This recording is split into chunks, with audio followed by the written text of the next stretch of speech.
Seja muito bem-vindo, seja bem-vinda ao canal do professor Edson Moraes.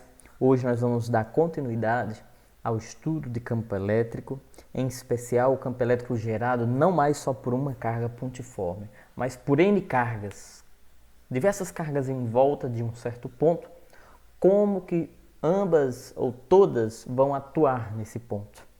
Então, fica aqui conosco, acompanhe nossa videoaula que você vai conseguir compreender. Vamos lá. Um campo elétrico criado por um sistema de cargas elétricas. Vamos pegar aqui o nosso apontador a laser para facilitar.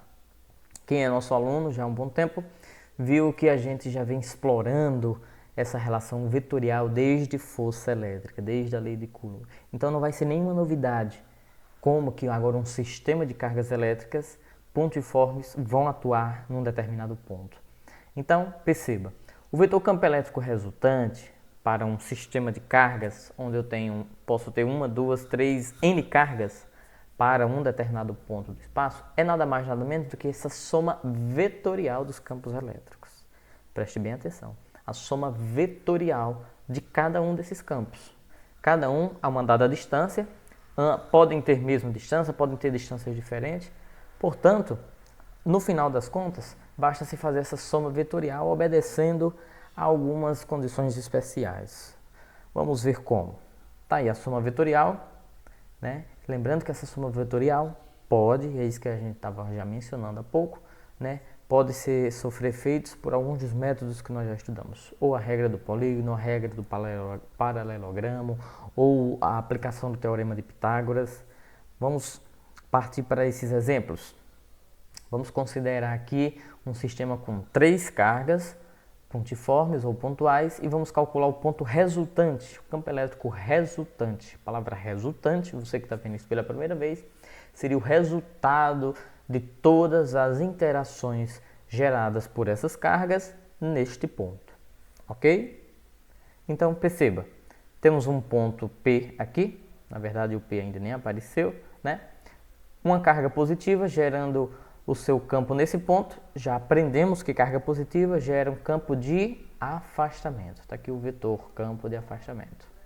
Outra carga positiva gera nesse ponto um campo de afastamento. E uma carga negativa gera nesse ponto uma aproximação. Isso seria as linhas de forças que interagem para cada um desses campos nesse ponto. Pois bem, a pergunta é, esse ponto que sofre a interferência desses 3 campos nessas dispersões, nessas disposições vetoriais, qual seria o campo elétrico resultante? Bom, aqui como é um exemplo apenas visual, a gente pode resolver por a regra do polígono, né? Vamos representar esses vetores tais como eles são, o vetor 1, o vetor 2, o vetor 3. Então tá aqui, ó, vetor 1, agora apareceu o ponto P, né? O vetor 3 e o vetor 2. Essa ordem aqui não importa, do jeito que você colocar, desde que você coloque um vetor terminando, né, começando aonde termina o anterior, você vai sempre chegar a essa mesma figura. E o vetor resultante seria quem? Seria aquele vetor que vai dar origem até o destino, ou seja, até onde chegou o último vetor. Pessoal, essa direção e esse sentido seria o que essas 3 cargas iam fazer quando uma outra carguinha de prova fosse colocada no ponto P. Ela ia ser empurrada nessa direção e nesse sentido. Isso seria o nosso resultado vetorial. Mas o nosso resultado escalar, o nosso resultado modular, a intensidade desse campo, com que intensidade ele vai ser, né, direcionado para esse vetor? Agora é a nossa vez. Preste bem atenção, nós vamos na verdade relembrar como isso funciona quando as cargas estão dispostas de maneira lineares, ou seja, quando elas são colineares, tá? Alinhadas. Então na nossa primeira situação nós temos os 3 pontos P, S e T, vamos colocar aqui 2 cargas, A e B. Tá? Nós vamos fazer isso para 3 situações. Eu vou resolver 2 exemplos e você que está assistindo aqui comigo, você vai poder participar logo, né, mentalmente aí de resolução de um segundo exemplo, tá bom? Então, vamos lá. no primeiro exemplo, duas cargas positivas vão gerar campos de afastamento em todos os três pontos. Qual seria o campo elétrico resultante em cada um dos três? Vamos ver? Carga positiva gera no ponto P um afastamento. E essa é positiva, porém está mais distante, né? Mas ainda vai gerar um campo de afastamento. Mas por estar distante, tem um vetor menor, não é verdade? Porque aprendemos que a intensidade do campo é inversamente proporcional ao quadrado da distância. Quanto mais distante, menor é esse campo, não é isso? Por bem, minha gente, aqui nós temos uma soma de vetores que tem mesma direção e mesmo sentido, não é verdade? Então, o vetor resultante tem a mesma direção e o mesmo sentido. Se a gente agora for analisar no ponto T, o que vai acontecer é, essa carga gera no ponto T um afastamento e razoavelmente um vetor grande, né, por estar próximo. Essa, por estar distante, também vai afastar, mas não muito assim. Seria a relação oposta àquela. Faltou a gente comentar uma coisa. Nessa nossa lâmina, vamos admitir que as cargas são idênticas e que elas vão ter a mesma distância com esse ponto central, tá? Distam o mesmo ponto, a mesma distância do ponto central. Tudo bem? Ok. Portanto, dois vetores, ambos para o mesmo lado, vai gerar um vetor resultante também para o mesmo lado. Se quiséssemos calcular o vetor resultante daqui e o daqui, já saberíamos que era uma soma, né? Tá aí, ó. O vetor resultante era uma soma. Mas, Edson, eu tinha que fazer o cálculo desse campo elétrico antes, né? Isso, você tinha que fazer o campo elétrico de A, Kq sobre D2, né? Kq de A sobre distância de A ao quadrado, mais o campo elétrico de B, Kq de B sobre distância de B ao quadrado. Para depois você somar, tá bom? Agora vamos ver o que acontece no meio? Vamos ver se você recorda daquela condição de equilíbrio. Será se nesse ponto S nós não vamos ter um campo elétrico nulo? Ou seja, quem estivesse aqui estaria livre da influência de campo? Bom, essa carga positiva gera nesse ponto um campo de afastamento, não é verdade? E essa gera nesse ponto também um campo de afastamento. Como elas são idênticas e distam, né, a mesma distância do ponto S, é verdade que esses vetores vão se anular, porque eles têm a mesma direção e têm sentidos opostos. Isso implica dizer que exatamente no ponto S o nosso campo elétrico é nulo. É o que acontece no interior de um condutor, né? A gente já deu esse spoilerzinho na aula anterior, né? Que é a experimentação da gaiola de Faraday. Tranquilo? Agora é a vez de vocês, tá? Pausa o vídeo, tenta ver se você consegue fazer esse segundo exemplo. Ou, se quiser, você acompanha no final a sua resolução. Vamos partir para esse de baixo, tá bom? O que é que vai acontecer? Carga geradora negativa vai gerar no ponto P uma aproximação. Você lembrou de fazer isso aqui? Aqui eram cargas negativas, né? E essa positiva vai gerar nesse ponto P o quê? Um afastamento.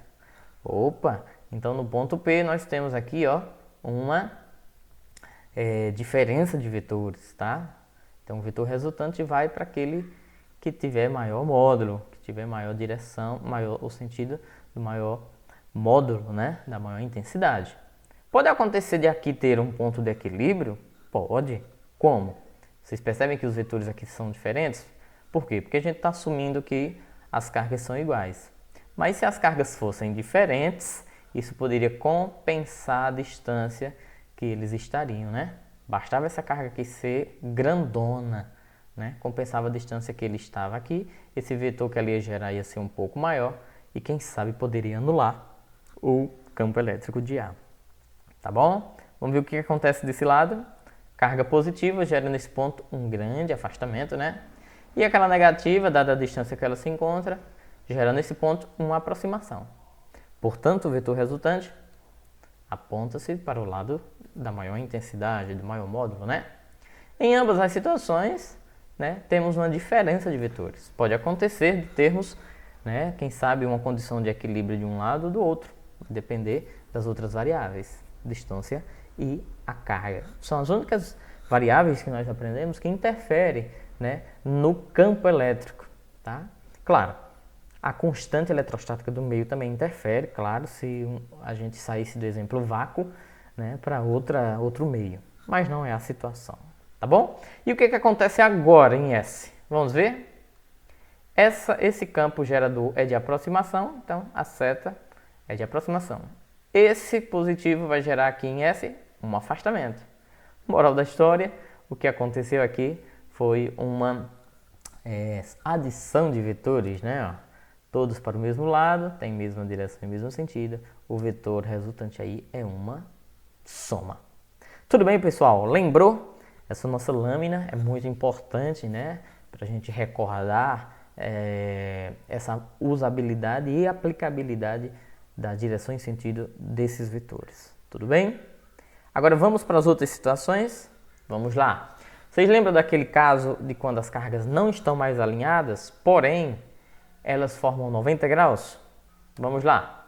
Uma carga positiva vai gerar nesse ponto P um campo de afastamento, né? E essa negativa vai gerar nesse ponto que não é P, né? É A, uma aproximação. Então, tá aí o afastamento gerado pela carga positiva e tá aqui a aproximação gerada pela carga negativa. Esses dois vetores são perpendiculares, ou seja, formam 90 graus entre si. Sabe que sendo perpendiculares, o vetor resultante vai sair pela diagonal. Basta a gente projetar esses vetores, ó. Basta a gente projetar esses vetores, como se fôssemos fazer a regra do polígono, né? E ligar, né, a origem ao destino. Esse vetor seria o vetor resultante, ou seja, estaríamos fechando o polígono, né? Ah, Edson, isso aqui então é a hipotenusa desse triângulo retângulo, né? Porque aqui é um triângulo retângulo, né? Isso. Então, já sabe o que nós vamos fazer nessa situação, né? Essa soma de vetores agora é uma soma um pouco mais especial. É uma soma de catetos ao quadrado. Então, é o teorema de Pitágoras. Eu teria que calcular esse campo elétrico, dada essa distância, o valor dessa carga, esse campo elétrico, dada essa distância e essa carga, para enfim elevar ambos ao quadrado, somar e ainda extrair a raiz quadrada desse resultado. Parece muita coisa, né? Vamos aproveitar e fazer um exemplo? Vamos admitir que essas cargas são idênticas, ambas valem 2 microcoulomb e elas estão a uma distância do ponto A 10 centímetros. Vamos ver como o resultado seria para o campo elétrico resultante? Então vamos lá. Está aqui a fórmula, né? Campo elétrico de A é KQ sobre D2. E, perdão, minha gente, aqui é um B, tá? Campo de B, KQ de B sobre D2. Portanto, vou fazer o cálculo só de um, porque as outras variáveis são idênticas, né? As duas cargas são iguais e têm a mesma distância. Valendo para um, vai valer para o outro, concorda? Então, 9 vezes 10 a nona, estamos admitindo que a situação está sendo feita no vácuo, vezes 2 vezes 10 a menos 6, que é micro, ok? Sobre essa distância, percebem? Está em centímetros. Ela precisa ser levada para metros. Então, basta, quando está em centímetro, levar para metro, multiplicar por 10 a menos 2, que significa dividir por 100, né? Deslocar a vírgula duas casas. Então, está aqui, ó, 10 vezes 10 a menos 2. Tudo isso ao quadrado. Vamos em frente. 10 vezes 10 a menos 2 é 10 a menos 1, concorda? Repete a base, soma os expoentes. Aqui tem 1, né? Ó. 1 menos 2 é menos 1. Próximo passo, resolver essa potência, né? E eu aproveitei e também multipliquei 9 vezes 2, deu 18. 10 a nona com 10 a menos 6 dá 10 a 3, né? A gente fez a soma dos expoentes. Menos 1 elevado ao quadrado, repete a base, multiplica os expoentes. Menos 1 vezes 2, menos 2. Deixa eu voltar aqui, pode não ter soado bem aí aos seus ouvidos. Eu somei, porque é uma soma, né? 9 mais menos 6. Agora, 9 mais menos 6 é 9 menos 6, né? Por isso que deu 3. Tudo bem? Repete o 18, divisão de potência, repete a base, subtrai os expoentes. 3 menos menos 2 é 3 mais 2, né? Então, dá 5, 3 mais 2. Pronto, aqui é a intensidade do campo elétrico, tanto de A quanto de B, ou seja, tanto que essa carga 1 gerou em A, quanto essa carga 2 gerou em B. Na verdade aqui nem era para ser E de A e E de B, era para ser E de 1 e E de 2, né? Campo gerado pela carga 1, campo gerado pela carga 2. Tudo bem? Então, 18 vezes 10 a quinta, Newton sobre Coulomb, né? Campo sempre termina com Newton sobre Coulomb. Tranquilo? Esse valor é o mesmo, você já sabe, tanto para essa carga quanto para essa carga. O que é que nós vamos fazer agora? Quando eu acho esse campo e acho esse campo, jogo em Pitágoras para a gente achar o valor dessa intensidade. Porque agora que eu achei o valor dessa intensidade e o dessa, né? Então, vamos lá para Pitágoras. Está aqui, ó. 18 vezes 10 a quinta ao quadrado, mais 18 vezes 10 a quinta ao quadrado. Você concorda que esse fator está repetido, né? 2 vezes? Então, basta escrever isso assim. 2 vezes 18 vezes 10 a quinta ao quadrado, né? E de maneira bem fácil, esse 2 passando para o lado de cá, ele vem em forma de raiz, né? Ou se preferir, é raiz de um lado, raiz de outro, não é isso? Um dia vocês aprenderam. Essa raiz vai cortar com esse 2. Essa raiz, ela corta com esse 2 aqui, porque lembra, essa raiz ela é grandona, serve para todos os dois termos. Quem seriam esses dois termos? O 2 e o parênteses todinho. Então, essa raiz ainda vai ficar em cima do 2, só que essa outra raiz, né, ela cancela com esse 2. Moral da história, o campo elétrico resultante fica 18 raiz de 2, né? Porque lembra, a raiz daqui, ó, cancelou com 2. Então, ninguém aqui pega mais raiz, né? Ó. 18 não tem raiz, 10 a quinta não tem raiz. Quem ainda ficou preso com a raiz era quem não tinha um expoente ao quadrado, que era o 2. Tá? Pronto. Esse cara aqui vale 18 raiz de 2 vezes 10 a quinta. Newton por Coulomb. Minha gente, eu não consigo fazer uma questão dessa sem não mencionar geometria. Para você ver que, às vezes, você pode deixar o concorrente aí, ó, e resolver essa questão bem facilzinho. Precisei fazer tudo isso para que vocês compreendessem, né? Às vezes pode não acontecer de pegar um caso simples como esse. Por que você está dizendo isso? Vocês percebem que essa diagonal não parece ser a diagonal de um quadrado? Por que de um quadrado?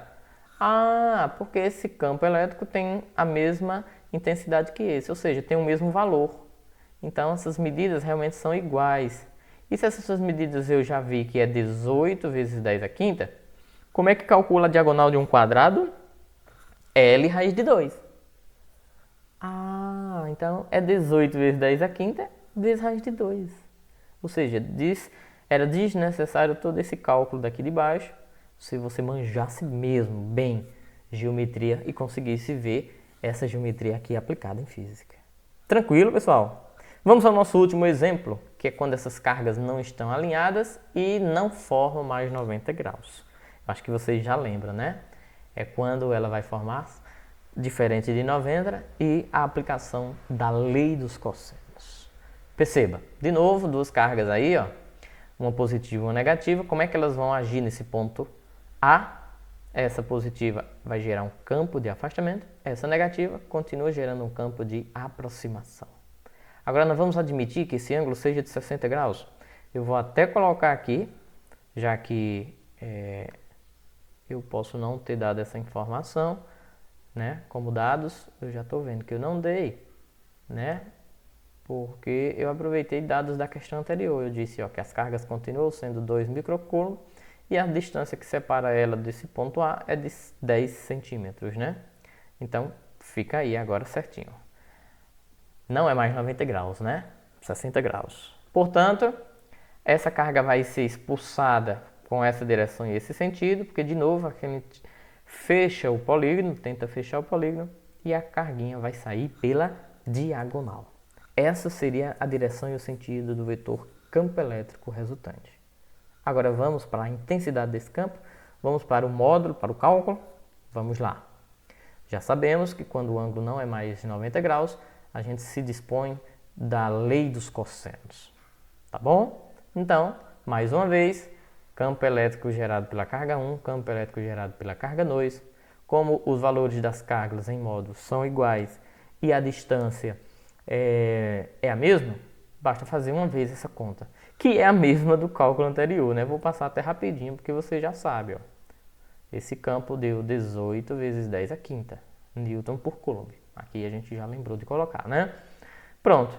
Esse cara gera um afastamento aqui de 18 vezes 10 à quinta. Esse cara gera aqui uma aproximação de 18 vezes 10 à quinta.